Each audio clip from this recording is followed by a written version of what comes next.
Halo, jumpa lagi dengan saya, Om Dosen. Kalau ini Om Dosen akan membahas tentang revolusi perbankan dari zaman ke zaman. Inovasi industri banking akan selalu berbicara bahwa kita ini dalam industri yang highly regulated, atau yang biasa disebut dengan regulasi yang sangat ketat. Regulasi di kanan, regulasi di kiri, regulasi atas, regulasi bawah, depan, belakang. Jadi kalau kita mau melakukan inovasi, kita takut oleh OJK atau disebut dengan Otoritas Jasa Keuangan. Itu ada betulnya, dan inovasi bisa dikembangkan oleh bank itu sendiri, seperti digital bank yang dijahit saat jahit sana jahit sini, sehingga menimbulkan pola baru seperti yang diutarakan oleh majalah Tentang Secara Digital, yaitu kekhawatiran bank untuk diakuisisi oleh investor lokal maupun global. Persaingan antar bank itu ada karena masing-masing bank mempunyai markas sendiri. Bank daerah menggunakan emosional kedaerahan masyarakatnya untuk menabung di daerah bank tersebut, sehingga bank tersebut masih bisa tumbuh. Atau dulu ada seperti bank ekspor impor yang menggunakan jenis bank yang khusus untuk melayani ekspor impor pada sebuah bisnis di negara kita. Tapi kemudian bank akan semakin melebarkan marketnya dengan menawarkan produk yang mirip-mirip dengan produk yang ada di pesaingnya. Seperti bank yang satu menelurkan produk misalnya deposito selama 3 tahun dengan return yang sekian. Nggak lama kemudian bank yang pesaingnya memunculkan produk yang sama, dan akhirnya semua bank mempunyai produk yang sama dan menggarap semua pasar, sehingga satu sama lainnya ya mirip-mirip lah, 11-12, yang bisa dibilang dan tak ada bedanya antara satu bank dengan satu lainnya.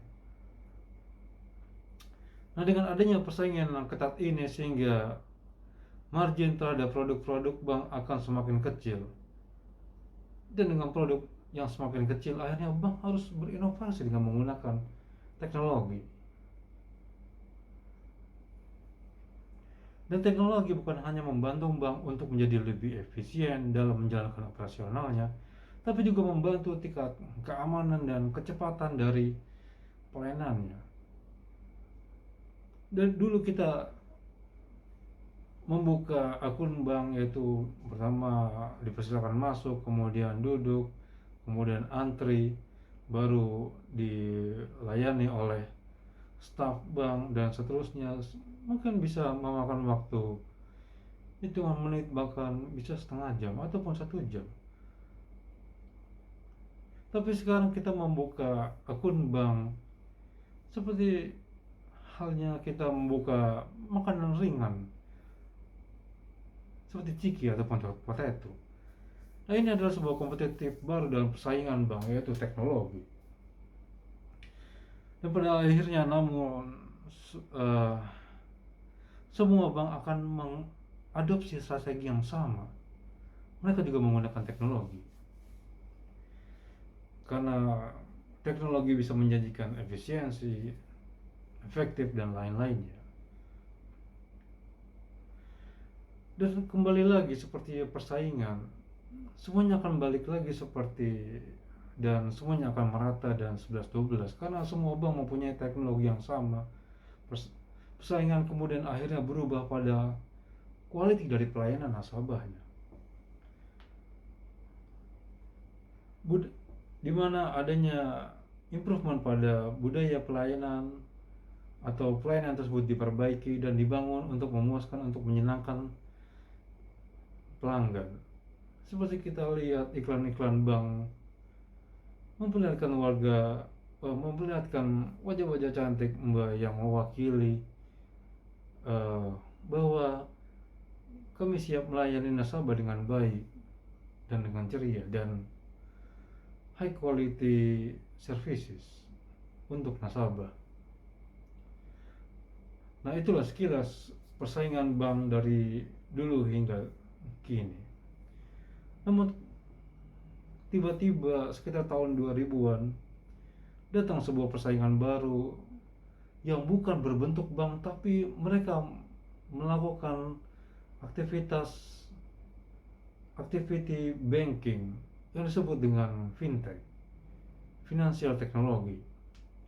Fintech, kita lihat definisinya adalah perusahaan berbasis aplikasi yang memberikan layanan finansial kepada customernya, yang beroperasi di mana kita bisa melakukan transaksi keuangan melalui aplikasi. Di Indonesia, fintech mempunyai dua jenis, yaitu fintech yang berjenis pembayaran, dan yang kedua fintech yang berjenis pembiayaan. Fintech yang berjenis pembayaran itu diatur oleh regulasinya oleh Bank Indonesia. Sedangkan fintech yang berjenis pembiayaan diatur dan diawasi oleh OJK. Fintech pembiayaan mengambil dana dari masyarakat sebagai investor, bukan sebagai tabungan. Yang kedua ini, fintech pembiayaan sekarang semakin berjamur. Yang bahasa sederhananya fintech pembiayaan yang semakin kita kerdilkan namanya adalah pinjaman online. Fintech ini mulai mengganggu kehidupan dari bank-bank yang mengandalkan operasi offline. Produk-produk bank besar maupun kecil, dan tentu saja bank tidak tinggal diam, dan bank memutuskan untuk menjalin kerjasama dengan fintech. Namun ada juga sebagian lagi bank membuat fintechnya sendiri. Fintech menjawab ekspektasi dari customer tentang kenyamanan, kecepatan, dan kemudahan dalam layanan bank. Dan bank tidak mau harus memberikan hal yang sama seperti ditawarkan oleh fintech, yaitu tadi, yaitu kemudahan, kecepatan dalam layanan bank. Kemudian setelah fintech belum selesai yang dihadapi oleh bank, kita perhatikan ada serangan baru yang akan muncul yang dari perusahaan global, raksasa global tepatnya, seperti Facebook, Google, iPhone, dan grupnya Facebook seperti Instagram dan lainnya. Dunia perbankan akan mengalami persaingan yang luar biasa dari perusahaan global tersebut. Bayangkan, Apple sekarang mempunyai kartu kredit Apple yang kompetitif sekali. Mungkin kalau masalah kompetitif bunga dan sebagian lainnya itu bisa dikendalikan oleh bank-bank di negara kita. Tetapi yang tidak bisa dikendalikan adalah perusahaan global itu memiliki pelanggan yang sangat setia. Bayangkan jika Facebook menjalin kerjasama dengan fintech lokal yang bersifat internasional. Kemudian bayangkan jika Instagram bekerja sama dengan fintech global atau lokal di Indonesia.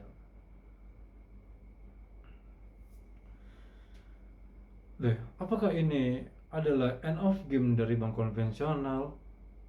Sepertinya tidak. Beberapa bank konvensional menelurkan bank-bank digital, seperti halnya BTPN. BTPN menelurkan